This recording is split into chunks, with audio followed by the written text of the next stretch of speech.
Hey guys, welcome back to lunch edition centre. So last video में बात की थी हम लोगों ने, that is what enthalpy of solution. हां ना गाइस, आज हम लोग एक बहुत इंपॉर्टेंट टॉपिक डिस्कस करने वाले, बहुत इंपॉर्टेंट है। आपका कॉन्सेंट्रेशन अगर थोड़ा सा भी हटा ना गाइस, तो फिर ये इंपॉर्टेंट टॉपिक छूट जाएंगे और फिर इसके बाद हम जो भी पढ़ेंगे वो आपको समझ में नहीं आएगा गाइस। तो पूरे कॉन्सेंट्रेशन से इस वीडियो को देखने की जरूर कोशिश कीजिएगा गाइस। ओके, आज का टॉपिक क्या है हमारा? Spontaneity of chemical reaction. Spontaneity of chemical reaction, देखिए guys, spontaneity of chemical reaction, इसमें सबसे पहले हम बात करेंगे स्पॉन्टेनियस केमिकल रिएक्शन किसे कहेंगे। स्पॉन्टेनियस केमिकल रिएक्शन क्या होता है? Spontaneous chemical reaction, spontaneous chemical reaction का मतलब क्या होता है? ऐसी रिएक्शन जो अपने आप होती है बिना किसी के हेल्प से, उनको कहा जाता है guys spontaneous chemical reaction. That is mean that the reaction which happened by its own without any other influences called as spontaneous chemical reaction। ऐसी रिएक्शन जो खुद भी खुद होती है बिना किसी अदर सपोर्ट्स के, बिना किसी एक्स्ट्रा सपोर्ट के, उनको क्या कहा जाता है? That is what spontaneous chemical reaction. जैसे कि हम मैक्सिमम टाइम लेबोरेटरी में एक्सपेरिमेंट्स करते हैं, हमें पता है एक्सपेरिमेंट में आप लोगों ने बहुत बार ये टाइट्रेशन किए होंगे कि जब हम एसिड को बेस के साथ रिएक्ट करते हैं, तो मुझे पता है एसिड को जैसे ही मैंने बेस के साथ रिएक्ट करना है तो मेरा सॉल्ट प्लस वाटर बन जाता है। क्या बन जाता है? सॉल्ट प्लस वाटर बन जाता है। अब मुझे बताइए एसिड को मैं बेस के साथ रिएक्ट करता हूं तो मुझे पता है वो डायरेक्ट सॉल्ट और वाटर बन जाता है बिना किसी चीज के। ना हम लोग यहाँ पे टेम्परेचर चेंज करते हैं, ना वॉल्यूम चेंज करते हैं, ना हमारा प्रेशर चेंज करते हैं, ना उसको हम लोग स्टार्ट करते, कुछ भी नहीं करते। लेकिन अगर मैं एसिड को बेस के साथ रिएक्ट करता हूं तो मेरा सॉल्ट और वाटर बन जाता है। व्हाई? क्यों होता है? क्यों ये रिएक्शन अपने आप हुई? क्या हुआ? एसिड को मैंने बेस के साथ रिएक्ट करते मेरा सॉल्ट और वाटर बन गया, ये रिएक्शन अपने आप हुई। इसका मतलब ये स्पॉन्टेनियस रिएक्शन है। ये कौन सी रिएक्शन है? स्पॉन्टेनियस रिएक्शन है, ये अपने आप हुई। लेकिन मुझे बताइए अगर कोई रिएक्शन अपने आप हो रही है, अगर कोई रिएक्शन अपने आप हो रही है, तो क्यों वो रिएक्शन अपने आप हो रही है? तो इसी का जवाब हमें थर्मोडायनामिक्स देता है। कौन देता है? थर्मोडायनामिक्स देता है। तो थर्मोडायनामिक्स हमें कैसे बताता है कि कौन सी रिएक्शन कैसे होती है, ये हम लोग देखने वाले हैं। अब मुझे बताइए कि अगर यहां पे रिएक्शन अपने आप हुई है तो कोई तो वजह होंगी जो रिएक्शन अपने आप हो रही है ना? कोई तो फैक्टर होंगे जो उसको मजबूर कर रहे हैं कि रिएक्शन होना चाहिए करके, क्योंकि हम तो कुछ कर नहीं रहे लेकिन उस चीज को उसके साथ रिएक्ट करते बराबर रिएक्शन हो रही है ना? तो कोई तो ऐसा फैक्टर होगा जो उसको लिए रिस्पॉन्सिबल होगा, कोई तो फैक्टर होगा जो उसके लिए रिस्पॉन्सिबल होगा कि रिएक्शन अपने आप होती है, उस कोई तो वजह बताता होगा, है ना? कोई तो बताता होगा कि ये क्यों रिएक्शन हुई अपने आप गाइस। तो फिर हमें थोड़ा सा पीछे जाना पड़ेगा। पीछे बोले तो कहा? घर के पीछे, ट्यूशन के पीछे, कहा बोर्ड के पीछे? नहीं गाइस, जब थर्मोडायनामिक्स की स्टडी चालू हुई, स्टार्टिंग में इनिशियल जब थर्मोडायनामिक्स की स्टडी चालू हुई, तो हम सब जानते हैं थर्मोडायनामिक्स क्या एक ऑब्जर्वेशनल सब्जेक्ट है। थर्मोडायनामिक्स क्या है? ऑब्जर्वेशनल सब्जेक्ट है। तो इनिशियली जब थर्मोडायनामिक्स की स्टडी करना चालू हुआ, तब गाइस जो साइंटिस्ट थे उनके ये ऑब्जर्वेशन में है कि अगर कहीं पे कोई रिएक्शन अपने आप हो रही है, अगर कहीं पे कोई रिएक्शन अपने आप हो रही है, तो रिएक्शन अपने आप इसलिए होती है, वो रिएक्शन इसलिए होती है क्योंकि उसके एनर्जी में चेंज आता है। उसके क्या में चेंज आता है? एनर्जी में चेंज आता है। मैं बहुत इंपॉर्टेंट वर्ड बोल रहा हूं। ठीक है, मैंने पहले ही कहा कि थर्मोडायनामिक्स एक ऑब्जर्वेशन सब्जेक्ट है। ठीक है, ये एक ऑब्जर्वेशनल साइंस है गाइस। ऑब्जर्वेशनल साइंस है, इसका मतलब यहाँ पे सिर्फ ऑब्जर्वेशन के हिसाब से बताया जाता है कि यहाँ पे ऐसा हो रहा है तो फिर ऐसा होता होगा, वैसा होता होगा। तो इनिशियल में वैसा ही हुआ कि इनिशियली फिर उन्होंने सोचे कि अगर कोई रिएक्शन अपने आप हो रही है तो कौन सी वजह? तो उन्होंने इनिशियली जब इसके बारे में ऑब्जर्वेशन किए तो उनको ये समझ में आया कि अगर कोई रिएक्शन अपने आप हो रही है, हम पहले फैक्टर की बात कर रहे हैं, ऐसा कौन सा पहला फैक्टर है जो हमें बताता है कि रिएक्शन स्पॉन्टेनियस है? तो उन्होंने हमें यह बताया कि अगर कोई रिएक्शन अपने आप हो रही है तो वो रिएक्शन इसलिए अपने आप हो रही है क्योंकि उसकी एनर्जी में चेंज आया होगा, क्योंकि उसके क्या में चेंज आया होगा? एनर्जी में। जैसे समझने की कोशिश करें, जैसे मान के चलिए ये मेरा पहाड़ है, ये मेरा क्या है? पहाड़ है। ओके, अब यहां से पानी बहता है नीचे के डायरेक्शन में, है ना? अब मुझे बताइए पानी ऊपर से नीचे ही क्यों बहता है? पानी ऊपर से नीचे ही क्यों बहता है? वाह, पानी क्यों ऊपर से नीचे बहता है? क्योंकि वो यहाँ पे कहीं ना कहीं अनस्टेबल है। मुझे बताइए, पानी ऊपर से नीचे बह रहा है, क्या हम लोगों ने पानी को धक्का बिक्का दी है क्या? कि एक बार लात मार, क्या हुआ इनिशियल के टाइम में, ऐसा हुआ होगा कि किसी ने तो भी पानी को धक्का दिया होगा तो आज तक के पानी ऊपर से नीचे गिर रहा है, ऐसा कुछ है क्या गाइस? नहीं गाइस, हम जानते पानी ऊपर से नीचे ही बहता है, बट क्यों? ना किसी चीज के, किसी सपोर्ट के, ना किसी चीज की वजह से, किसी भी चीज की वजह से नहीं, अपने आप ऊपर से नीचे गिरता है। क्यों? क्योंकि पानी ऊपर में स्टेबल नहीं होता है, लेकिन नीचे आके वो स्टेबल हो जाता है। और पानी ऊपर में स्टेबल क्यों नहीं? तो बिकॉज ऊपर में हायर एनर्जी होती है और नीचे पे क्या होती है? लोअर एनर्जी होती है। इसका मतलब जब उसकी एनर्जी लोअर होगी तो ज्यादा स्टेबल होगा, जब उसकी एनर्जी हायर होगी तो अनस्टेबल होगा, है ना? और दूसरा एग्जांपल जैसे हम लोग जानते हैं कि किसी चीज को अगर मैं ग्राउंड से ऊपर उठाता हूँ, किसी छोर में ग्राउंड से ऊपर उठाता हूँ, तो हम जानते हैं कि ऊपर में अगर हाथ छोड़ दूंगा तो वो नीचे आएगा। क्यों? क्योंकि ऊपर में वो अनस्टेबल है, क्योंकि उसकी हायर एनर्जी है। लेकिन जैसे वो नीचे आ जाएगा स्टेबल हो जाएगा, क्योंकि उसकी एनर्जी क्या होती है? लो हो जाती है ना? और ये हमें कौन बताता है? ये हमें कंसेप्ट बताता है, that is what stability. Stability is always inversely proportional to the energy, है ना? कि मतलब जितनी कम एनर्जी होगी उतना ज्यादा वो क्या होगा? स्टेबल होगा, है ना? तो गाइस यही एक कंसेप्ट उन्होंने कंसीडर किया कि जो भी हमारे पीरियोडिक टेबल में जितने भी एलिमेंट्स है, 118 एलिमेंट है और उससे बने हुए जितने भी कंपाउंड्स हैं, ये रिएक्शन इसलिए करते हैं, ये रिएक्शन इसलिए करते हैं कि वो स्टेबल होना चाहिए। वो क्या होना चाहिए गाइस? स्टेबल होना चाहिए। और वो स्टेबल कब होंगे? जब उसकी एनर्जी क्या होंगी गाइस? कम होंगी।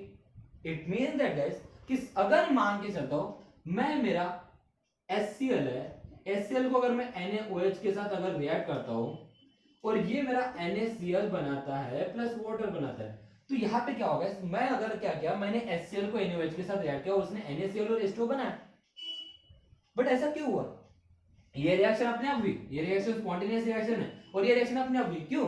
मैंने ये HCl को NaOH के साथ रिएक्ट करते पहले उसने NaOH और H2O बनाया, लेकिन ये तो हम जानते हैं कि HCl ऑलरेडी स्टेबल कंपाउंड है, ये एक स्टेबल कंपाउंड है, NaOH एक स्टेबल कंपाउंड है, ये भी एक स्टेबल कंपाउंड है, लेकिन ये स्टेबल होने के बावजूद भी इन्होंने क्यों हमारा NaCl और H2O बनाया? इसका मतलब कहीं ना कहीं गाइस ये हो सकता है कि ये जो हमारे प्रोडक्ट बने हैं, ये जो हमारे प्रोडक्ट बने हैं, ये इनके कंपैरेटिवली ज्यादा स्टेबल होंगे और ये इनकी कंपैरेटिवली इनकी जो एनर्जी होंगी क्या होंगी गाइस? लोअर होंगी, है ना गाइस? इट मींस दैट हम ये बोल सकते हैं कि अगर मेरा रिएक्टेंट है, इसकी एनर्जी अगर हायर है और ये अगर प्रोडक्ट में कन्वर्ट हो रहा है, तो ये प्रोडक्ट में इसलिए कन्वर्ट हो रहा होगा, दैट इज व्हाट, इसकी एनर्जी क्या होंगी गाइस? कम होंगी। इसकी एनर्जी क्या होंगी? कम होंगी। दैट इज व्हाट रिएक्शन यहाँ पे इसलिए अपने आप हो रही होंगी, दैट इज व्हाट यहाँ पे रिएक्शन अपने आप हो रही होंगी, इसलिए अपने आप हो रही होंगी क्योंकि ये स्टेबल तो है, लेकिन इसके जो प्रोडक्ट है ये इनसे भी ज्यादा स्टेबल है, क्योंकि एनर्जेटिकली वो क्या होंगे गाइस? लेस स्टेबल होंगे। एनर्जेटिकली क्या होंगे? वो लेस स्टेबल होंगे, मतलब उनकी एनर्जी कम होगी, इसी वजह से वो ज्यादा स्टेबल होंगे गाइस, इसी वजह से ये रिएक्शन अपने आप हुई होंगी। इट मींस दैट रिएक्टेंट से अगर कोई प्रोडक्ट बन रहा होगा अपने आप, तो यहाँ पे इसकी एनर्जी ज्यादा होंगी, इसी वजह से ये लोअर एनर्जी करने के लिए ये क्या हो रहे होंगे? रिएक्ट हो रहे होंगे और ये क्या बना रहे होंगे? प्रोडक्ट बना रहे होंगे। इट मींस दैट अगर मैं इसको ग्राफिकली अगर रिप्रेजेंट करने की कोशिश करता हूँ, ग्राफिकली अगर इसको मैं रिप्रेजेंट करने की कोशिश करता हूँ, दैट इज व्हाट कि अगर मेरा यहाँ पे कहीं तो भी रिएक्टेंट है, यहाँ पे रिएक्टेंट है, उसकी एनर्जी इतनी है, तो 100% जो मेरा प्रोडक्ट होगा उसकी energy with respect to time क्या हो जाएंगे? कम हो जाएंगी। डजंट मैटर क्यों, उसने कैसे, वो उसकी एनर्जी कैसे कम हुई, क्या हुई, कैसे हुआ, वो रिएक्शन कैसे भी, कोई मैटर नहीं करता कि यहाँ पे एक्टिवेशन एनर्जी कितनी थी, क्या थी, कुछ भी मैटर नहीं करता। बट इतना मैटर करता है कि अगर ये मेरा रिएक्टेंट है, रिएक्टेंट से प्रोडक्ट बनाऊंगा, तो क्यों बनाऊंगा? क्योंकि इसकी एनर्जी ज्यादा होगी और इसकी एनर्जी क्या होगी गाइस? कम करने के लिए उसने क्या बनाया, क्या होगा गाइस? रिएक्शन क्या होगा और हमारा क्या बनाऊंगा गाइस? प्रोडक्ट बनाऊंगा। बट मुझे बताइए, रिएक्टेंट से प्रोडक्ट बना, अब रिएक्टेंट से प्रोडक्ट बना, रिएक्टेंट में एनर्जी ज्यादा थी, प्रोडक्ट में एनर्जी कम थी, तो ऐसा फिर बाकी की एनर्जी गई कहां? रिएक्टेंट में तो ज्यादा एनर्जी थी, प्रोडक्ट में तो कम एनर्जी थी, तो फिर बाकी की एनर्जी कहां गई गाइस? इसका मतलब कहीं ना कहीं यहाँ पे जो बची, जो एक्स्ट्रा एनर्जी थी, मतलब रिएक्टर में एनर्जी ज्यादा थी, प्रोडक्ट में एनर्जी कम है, तो फिर बाकी की एनर्जी गई कहां गाइस? बाकी की एनर्जी कहां गई होंगी? In the form of heat evolve हुई होंगी। ऐसा और नो है, in the form of heat क्या हुई होंगी? इवॉल्व हुई होंगी। ऐसा और नो, इसी वजह से तो इसकी एनर्जी कम हुई ना।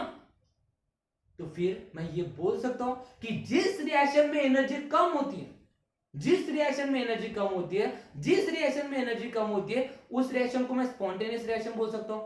ऐसा होगा, जिस रिएक्शन में एनर्जी कम होती है उस रिएक्शन को मैं क्या बोल सकता हूं? Spontaneous reaction. बट एनर्जी कम हो रही है, इसका मतलब वहां पे बाकी की एनर्जी कहाँ गई, energy in the form of heat evolve हो गई। इसका मतलब जहां पे हीट इवॉल्व होती है इसको क्या कहते हैं हम लोग, एक्सोथर्मिक रिएक्शन, है ना। तो फिर ये कहना गलत नहीं होगा, ये कहना गलत नहीं होगा कि all exothermic reaction are spontaneous reaction. जहां पे भी हीट इवॉल्व होती होंगी, जो भी हमारे एक्सोथर्मिक रिएक्शन होंगी वो हमारे स्पॉन्टेनियस रिएक्शन होती होंगी, ये कहना गलत नहीं होगा। इसका मतलब मैं ये बोल सकता हूं all spontaneous, all exothermic reaction are spontaneous reaction, are spontaneous reaction. ये क्यों समझा गया, क्योंकि हम लोगों ने यहाँ पे थर्मोडायनामिक्स का कांसेप्ट बोला क्या, थर्मोडायनामिक्स हमें यही तो बताता है, energy transformation system to surrounding, है ना। अब देखिए इस रिएक्टेंट से प्रोडक्ट बना लेकिन एनर्जी बाहर, यहाँ पे एनर्जी सिस्टम से ट्रांसफर होगी सराउंडिंग में, इसका मतलब यहाँ पे थर्मोडायनामिक्स का कांसेप्ट लगा। बट एनर्जी यहाँ पे रिलीज हुई, एनर्जी रिलीज हुई, इसका मतलब ये एक्सोथर्मिक रिएक्शन है। इसका मतलब हर वो रिएक्शन जो एक्सोथर्मिक है वो क्या कहलाएंगी, स्पॉन्टेनियस रिएक्शन कहलाएंगे। ऐसा हो ना, ऐसा हो। अब थोड़ा सा ध्यान दीजिएगा, अब थोड़ा सा ध्यान दीजिए, अगर एक्सोथर्मिक रिएक्शन ही स्पॉन्टेनियस होंगे, इसका मतलब इस दुनिया में जितने भी रिएक्शन हो रहे होंगे, जितना भी कुछ हो रहा होगा, जहां पे भी रिएक्शन हो रही होंगी और जहां पे हीट इवॉल्व होगी, वही हमारे स्पॉन्टेनियस रिएक्शन होना चाहिए। बट थोड़ा सा दिमाग लगाने की कोशिश कीजिए गाइस, दैट इज मुझे बताइए कि मेरा आइस है, मेरा क्या है, आइस है ना, ये सॉलिड स्टेट में होता है। इसको जैसे ही मैं बाहर निकालूंगा तो ये हमारा वाटर में कन्वर्ट होता है in form of liquid. But इसने क्या किया, आइस ही लिक्विड में अपने आप कन्वर्ट होता है, मुझे कन्वर्ट करने की जरूरत पड़ती क्या, नहीं। क्या करता है, ये हीट एब्जॉर्ब करता है, ये क्या करता है, हीट एब्जॉर्ब करता है ना। और ये आइस अपने आप वाटर मतलब लिक्विड में कन्वर्ट हो रहा है, सॉलिड से लिक्विड में कन्वर्ट हो रहा है, ये अपने आप ये रिएक्शन स्पॉन्टेनियस है। लेकिन ये कब हो रहा है, जब वो हीट एब्जॉर्ब करता है, हीट एब्जॉर्ब करता है, इसका मतलब आइस टू लिक्विड, ये कन्वर्शन तो एक एंडोथर्मिक रिएक्शन है ना, एक रिएक्शन क्या है, एक एंडोथर्मिक रिएक्शन है। अभी तक के तो हम लोगों ने बोले कि एक्सोथर्मिक रिएक्शन स्पॉन्टेनियस होती है, लेकिन ये तो हमें पता है कि एंडोथर्मिक रिएक्शन यहाँ पे स्पॉन्टेनियस बन रही है ना गाइस। ऐसे तो बहुत सारे एग्जांपल, जैसे मान के चलिए मैं NaCl को अगर मैं वाटर में ऐड करता हूं तो ये Na positive plus Cl minus, ये बन जाता है, अपने आप आयन बन जाते हैं, उसको हमें स्टार्ट वगैरह करने की जरूरत नहीं, अपने आप हमें पता है कि नमक हमारा पानी में डिसॉल्व होना चालू हो जाता है, ये तो रिएक्शन अपने आप है। और ये एक टाइप की क्या है गाइस, दैट इज व्हाट, यहाँ पे क्या होता है, H2, ये NaCl क्या करता है, H2 से एनर्जी अब्सॉर्ब कर लेता है, इसका मतलब ये एनर्जी अब्सॉर्ब कर रहा है, इसका मतलब यहाँ पे भी क्या हो रहा है, ये भी एक एंडोथर्मिक रिएक्शन है, ये भी क्या है, एंडोथर्मिक रिएक्शन है। तो गाइस फिर ये कहना बराबर नहीं होगा कि सिर्फ एनर्जी ही एक क्राइटेरिया है जिसके बेसिस के ऊपर हम लोग रिएक्शन स्पॉन्टेनियस है या फिर नहीं है ये डिसाइड करेंगे करके, क्योंकि हम लोगों ने यहाँ पे सिर्फ एनर्जी को कंसिडरेशन किया, सिर्फ एनर्जी को कंसिडरेशन किया। बट यहाँ पे तो हमें दिखा कि अभी तक एक्सोथर्मिक रिएक्शन स्पॉन्टेनियस हो रहे थे, लेकिन अब यहाँ पे एंडोथर्मिक रिएक्शन, ऐसे तो बहुत सारे रिएक्शन होंगी जो हमारे एंडोथर्मिक होंगी लेकिन स्पॉन्टेनियस होंगी। इसका मतलब energy is not the only criteria, energy is not the only criteria by which we can define the reaction is spontaneous और नॉट। हम सिर्फ एनर्जी को कंसिडर नहीं कर सकते कि सिर्फ एनर्जी एक ऐसा क्राइटेरिया होगा जिसके बेसिस के ऊपर, हाँ एनर्जी क्राइटेरिया है जिसके बेसिस के ऊपर हम लोग ये बोल सकते हैं कि रिएक्शन स्पॉन्टेनियस है, but is not the only criteria. वो अकेला क्राइटेरिया नहीं, और भी बहुत सारे फैक्टर होंगे जो जिसके ऊपर डिपेंड करता होगा कि रिएक्शन स्पॉन्टेनियस है या फिर नहीं है।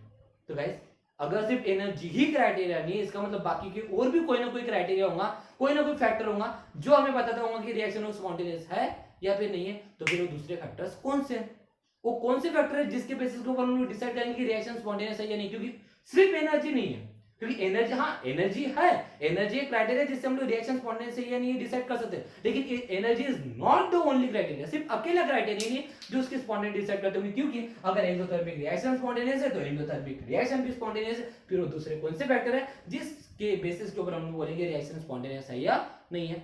तो गाइस वो दूसरे फैक्टर पढ़ने के लिए मिलते हैं नेक्स्ट वीडियो में। Thank you so much guys, have a nice day.